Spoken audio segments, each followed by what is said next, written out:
Salam dan bahagia. Bapak dan Ibu guru hebat, berikut ini merupakan tugas demonstrasi kontekstual modul 1.4 budaya positif. Pada tugas ini saya membuat praktek segitiga restitusi dengan 2 kasus.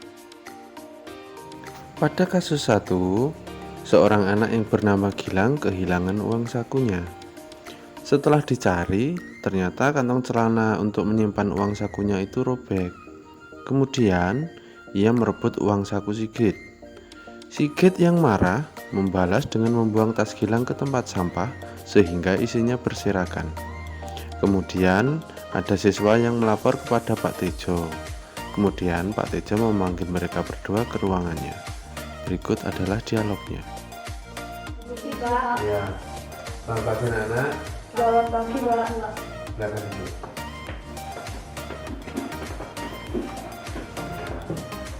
Bapak ingin ngobrol dengan kalian. Bapak mendapat laporan. Sepertinya kalian sedang dalam masalah ya. Ada yang bisa Bapak bantu? Ya, Pak, tadi saya merebut uang Sigit, tapi tidak semua, Pak, hanya 2.000. Sakunya Sigit 5.000. Ada lagi yang ingin kamu ceritakan? Sigit marah, Pak, meminta uangnya kembali, tapi tidak saya kembalikan. Sigit membuang tas saya ke tempat sampah, tapi saya tidak membalas. Iya Pak, saya marah karena uang saku saya sebagian ingin saya tabung untuk membeli sepatu. Iya nak, Bapak tidak ingin mencari siapa yang salah. Bapak ingin membantu kalian untuk menyelesaikan ini bersama-sama. Tidak ada manusia yang sempurna dan tidak pernah salah. Saya yakin kita bisa menyelesaikan ini. Iya Pak, saya mengerti. Kamu melakukan itu pasti ada alasannya. Iya, Pak, uang saku saya hilang, Pak. Kantong celana saya ternyata robek. Saya lapar dan tidak bisa jajan. Saya kesal Pak, uang saya direbut begitu saja.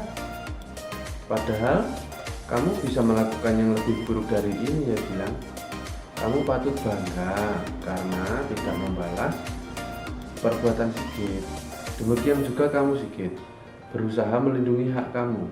Sekarang Bapak ingin bertanya tentang keyakinan kelas yang kita yakini. Adakah yang belum kalian tunjukkan? Ada Pak, saling mengasihi. Iya, Pak, saling menghormati. Kita ingat bersama keyakinan kelas kita. Apakah ketika Gilang merebut uang dan Sigit membuang tas Gilang, itu sudah menunjukkan saling menghormati dan saling mengasihi? Belum Pak. Tapi kebutuhan Gilang terpenuhi dan emosi Sigit tersampaikan. Adakah cara yang lebih baik dari yang tadi dilakukan? Ada, Pak, saya bisa meminta Sigit untuk berbagi jajan dengan saya kalau dia mau. Saya mau Pak, asalkan dia bilang saya pasti memberi. Saya juga kasihan.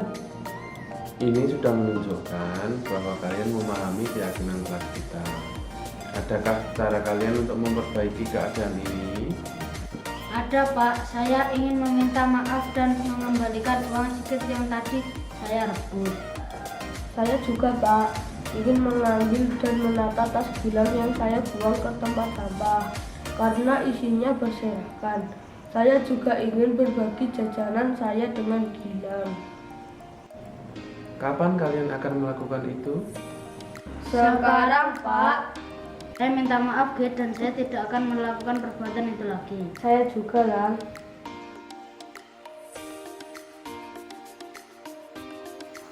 Pada kasus 2, menceritakan tentang seorang siswi bernama Tasya. Tasya merupakan siswi yang dominan di kelasnya.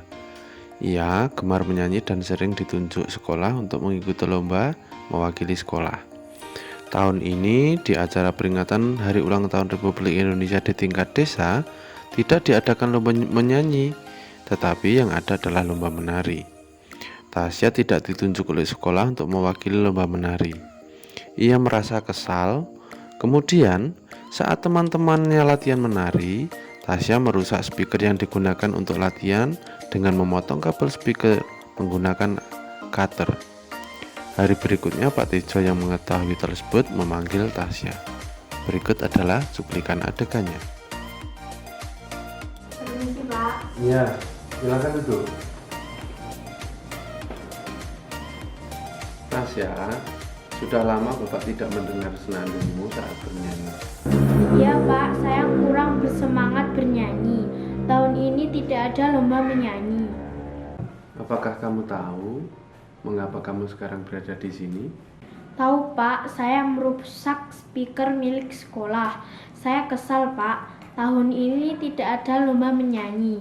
Yang ada hanya lomba menari dan saya tidak ditunjuk. Iya nak, kamu berhak merasa begitu. Tidak ada manusia yang sempurna di dunia ini. Bapak melihat kok kesalahan kamu. Bapak tidak ingin mencari siapa yang salah. Saya ingin mencari solusi dari permasalahan ini. Kita pasti bisa menyelesaikan ini bersama. Saya memang mengganggu teman-teman dan memutus kabel supaya mereka terganggu. Padahal tentunya kamu bisa melakukan yang lebih parah dari itu. Kamu punya alasan mengapa kamu mengganggu mereka. Benar Pak, saya kesal. Saya ingin ikut latihan menari dan ingin ikut lomba, tetapi tidak ditunjuk. Padahal saya merasa juga bisa menari. Saya juga sudah pernah tampil Pak di acara dusun. Bapak memahami kekesalan dan keinginan kamu. Saya yakin kamu mengerti bahwa hal itu merugikan orang lain dan juga sekolah. Iya Pak. Saya ingin mengingatkan kembali tentang keyakinan kelas kita dan sekolah kita. Apa yang sudah kita percaya? Yang manakah yang belum kamu tunjukkan? Saling menghormati dan tanggung jawab Pak. Kamu ingat dengan baik keyakinan kelas kita. Lalu, saat kamu mengganggu dan merusak alat tersebut, kamu sudah menghormati orang lain dan bertanggung jawab? Belum Pak. Nah, sekarang mari kita menerapkan keyakinan kelas kita. Adakah yang ingin kamu lakukan untuk memperbaiki hal tersebut?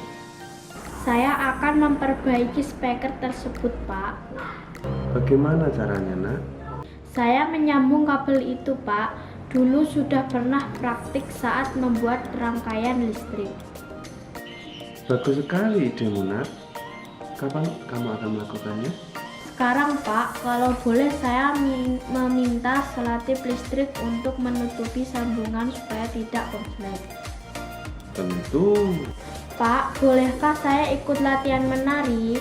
Kalau saya bisa mengikuti latihan teman-teman dan gerakan saya juga bagus. Saya ingin juga mengikuti lomba menari, Pak.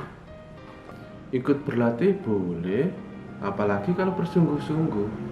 Nanti supaya dilihat perkembangan kamu oleh Bu Yuni. Apabila bagus, bukan tidak mungkin kamu juga akan dipilih untuk mengikuti lomba tari. Baik, Pak. Terima kasih.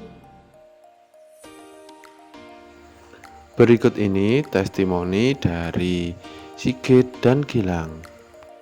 Nama saya Gilang Fagiudin Ilyasa. Saya murid Pak Tejo. Tadi saya bermusyawarah dengan Sigit yang uangnya saya rebut. Saya sadar bahwa saya salah tetapi tidak dihukum oleh Pak Tejo. Saya diingatkan tentang keyakinan kelas dan menemukan cara memperbaiki kesalahan saya. Nama saya Sigit Edi Pratama. Hari ini saya diajak ngobrol guru saya Pak Tejo. Walaupun saya salah, saya tidak dihukum dan dimarahi. Saya bisa memperbaiki kesalahan saya setelah diingatkan Pak Guru tentang keyakinan kelas.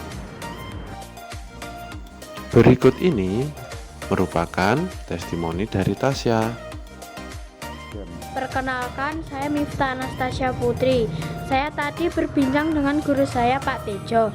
Kemarin saya mengganggu teman yang sedang berlatih tari dan merusak speaker sekolah. Saya tidak dihukum ataupun dimarahi oleh Pak Guru. Saya diberi kesempatan untuk memperbaiki permasalahan saya. Saya diingatkan tentang keyakinan kelas dan saya menemukan cara memperbaiki permasalahan saya.